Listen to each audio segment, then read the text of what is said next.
একদিন আমার মামা আমাকে ফোন করে বলে, ভাগিনা তোমার গান তো আমি ফেসবুক ইউটিউবে শনিবারে তোমার গান তো খুব হাইব্রিড, চালা চালা চালা, আর মাঝে মধ্যে আমাকে ভালো ভালো গান শোনা।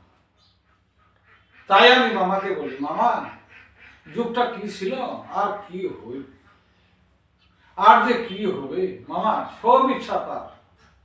এত বড় বড় ভালো ভালো গানের শিল্পী, পুরোনো লোক, পুরুষ মানুষ, ও তার গানে শুনে না। হ্যাঁ, পুরুষ লোকের গানে শুনে না, এখন গান শুনে কার গানে, এখন গান খুঁজে ও মহিলা, এখন গান খুঁজে মহিলা। কি কাণ্ড মামা, তাই বলতে চাই, চলেন গান শুনে। গান আমার লেখা, গানের শুরু আমার ঢোল তো বলা আছে, শুধু নাই বাজানা। এখন এইভাবে গান শুনেন, গান ভালো লাগলে লাইক কমেন্ট করে দেবেন। এরপরে ঢোল তো বলা, বাঁশি দোতারা সহ বানাবো গান, তখন শুনবেন মজা মজার গান।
গান বুঝে না বন্ধুর সাথে মগ্ন হইয়া বন্ধুর সাথে মগ্ন হইয়া তোমার গান শোনানো